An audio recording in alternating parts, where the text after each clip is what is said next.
Pelantikan sebagai Profesor Adjunct di UPSI. Itulah, nasib baik saya tidak salah sebut. Itu nasib baik kita dah dapat tahu dulu macam mana sebutannya tu kan. Inilah dia satu pengiktirafan sekali lagi yang cukup membanggakan buat idola kita sebenarnya di RTM sendiri. 25 tahun di RTM. Satu tempoh yang lama, tetapi dalam industri Datuk Muzani Ismail bukan lagi nama yang asing dan sememangnya lebih daripada 25 tahun itu tempoh khidmat beliau sudah pun disedari dan dihargai oleh masyarakat. Benar. Dan dengan itu penganugerahan Profesor Adjunct dari sebuah institusi akademik yang terkemuka iaitu Universiti Pendidikan Sultan Idris diberikan kepada Datuk Muzani Ismail. Tahniah sekali lagi Datuk. Tahniah Datuk. Terima kasih. Kita tak dapat nak rasa macam mana bangganya Datuk apabila mendapat anugerah, pelbagai anugerah dalam dan luar negara Datuk.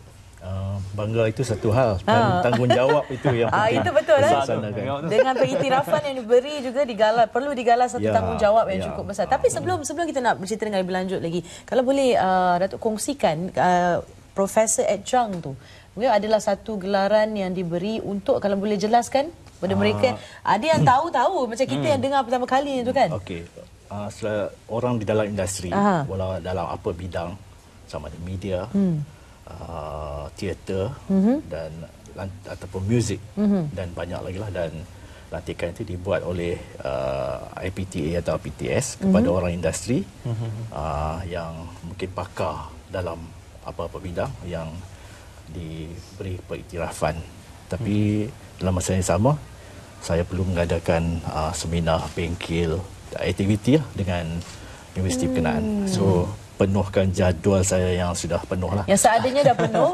Ini betul-betul lebih penuh. Okey, yang itu tadi tu di tembok besar China. Itu masa saya dapat anugerah, ini di China. Konsert saya di China. Okey, untuk makluman anda juga, banyak sebenarnya anugerah dan juga pengiktirafan yang diberi. Di antaranya juga Datuk Muzani Ismail merupakan pemuzik pertama negara yang dilantik sebagai duta instrumen piano termuka jenama Hexfield dari Jerman yang berpusat di Shenzhen, China. Ya, saya. Jadi macam kalau begitu, maksudnya Datuk satu hari di sini, lepas tu macam mana? Di tempat lain pula. Dalam masa setiap 2 bulan saya akan dijadualkan tour saya di negeri China.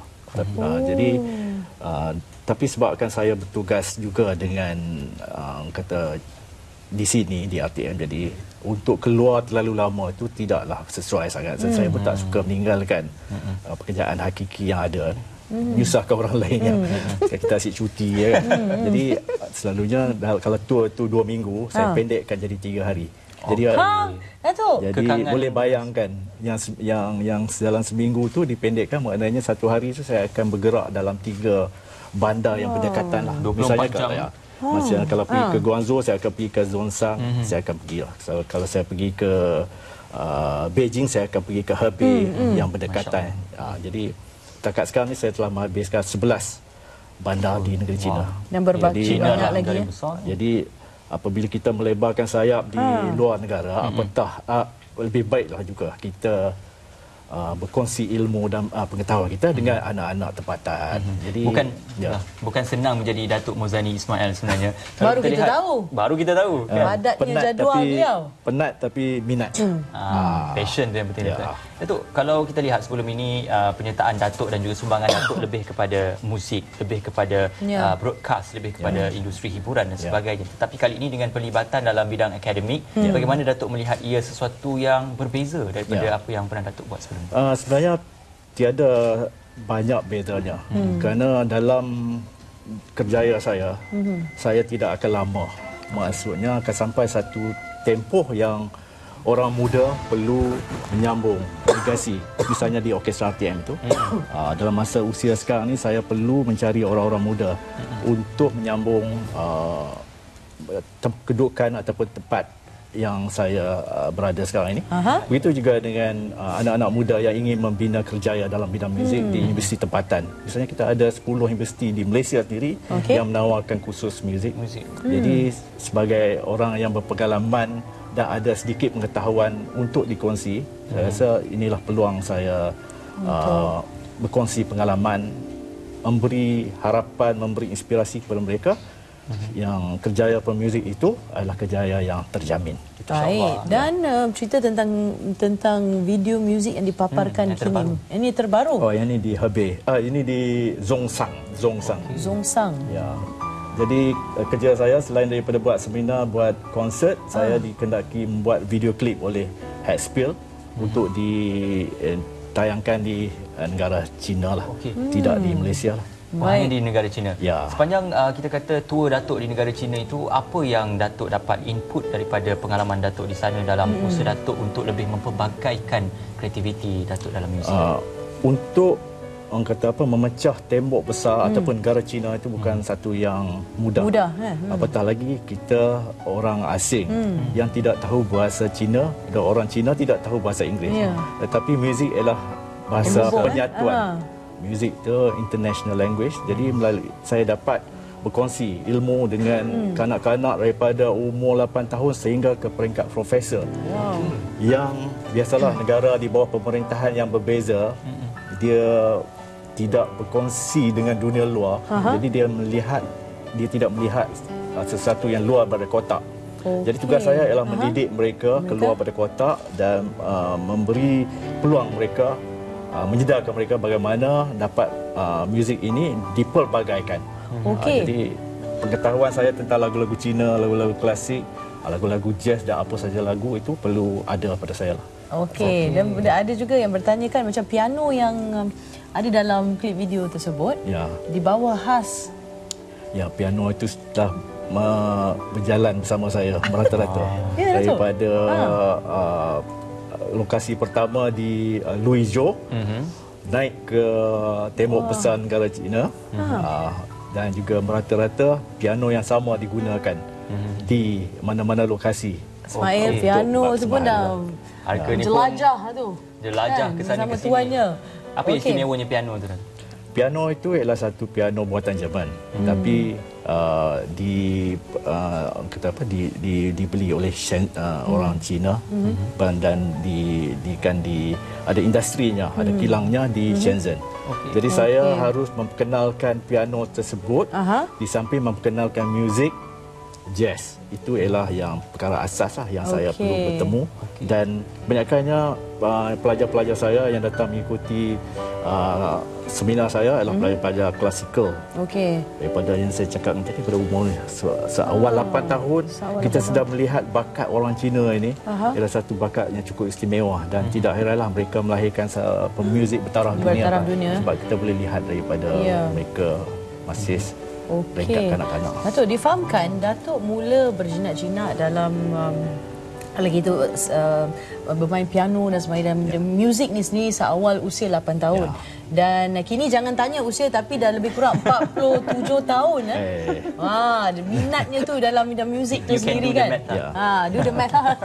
Okey, jadi selain daripada apa yang kita kongsikan di sana dan apa yang dari segi tanggungjawab Datuk selepas ini sebagai Profesor Ajung di UPSI itu sendiri, jadi apa yang boleh dijangkakan? Kalau boleh kongsikan sedikit. Kalau tadi dari segi muziknya tu di China kan dan sebagainya, kalau di penglibatan dengan UPSI itu sendiri, apa yang akan dilakukan oleh Datuk?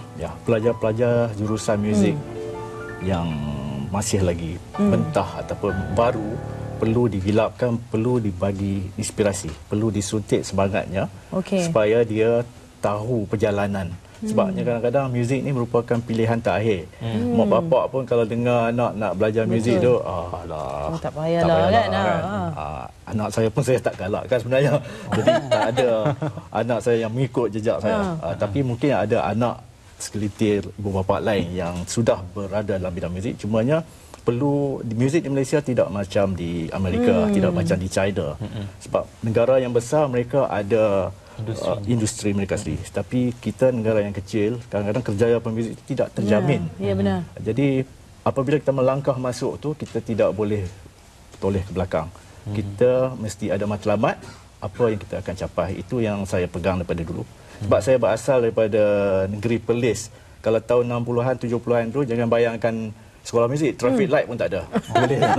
Jadi bila yang asas pun tak ada, apatah lagi sekolah muzik. Jadi saya melalui jalan yang sukar. Jadi kalau saya daripada kampung yang pun kalau dikatakan itu satu kejayaan dan saya sudah menempuh kejayaan seperti yang diperkatakan. Jadi maknanya apatah lagi kalau mereka zaman sekarang yang hidup dalam suasana moden yang ada akses pergi internet, YouTube dan sebagainya. Cakap yang nak belajar ini apa. tanpa sempadan. Tekan di hujung jari dah keluar. Kan? Jadi bagi saya keadaan sekarang ni hanya ndak atau tak ndak je lah. Itulah. Tasnim pun ada bakat juga Datuk. Main tamborin. Okey Datuk, apa kita boleh jadikan segmen kita hari ini Datuk, sekali lagi kita nak dengar dari segi apa yang Datuk rasakan dan ucapan Datuk sempena dengan penerimaan dan juga pelantikan sebagai Profesor. Pertama sekali dah tentulah ucapan terima kasih kepada UPSI, pada yang bahagia Datuk VC Profesor Datuk Dr. Muhammad Syattah, juga kepada dekan Fakulti Seni dan Muzik dan Persembahan Profesor Madya Zaharul, juga semua yang mempercayai kebolehan saya, juga kepada RTM. Kalau tiada RTM, saya rasa saya tidak akan berada di peringkat ini, terutamanya kepada Ketua Pengarah sendiri yang selama ini telah memberikan saya inspirasi, memberikan saya peluang untuk saya berada dalam kedudukan sekarang lah. InsyaAllah saya RTM tu saya tak akan lupa lah, kerana dia di belakang yang membawa saya untuk bertapak perjalanan saya. Bolehlah. Dan insyaAllah nanti gelaran ni pada Profesor. Jangan panggil apa pun tak apalah. Tapi tak apa, kita mungkin nanti nak panggil Datuk buat persembahan dalam Selamat Pagi Malaysia dengan piano tu yang dah pun menjelajah satu dunia tu. InsyaAllah. InsyaAllah. Okey, penerbit sila kita booking tarikh tu. Okey, terima kasih Datuk sekali lagi, dan tahniah diucapkan sekali lagi kami dari pihak SPM ucapkan tahniah atas pelantikan sebagai Profesor Adjunct di UPSI. Tahniah.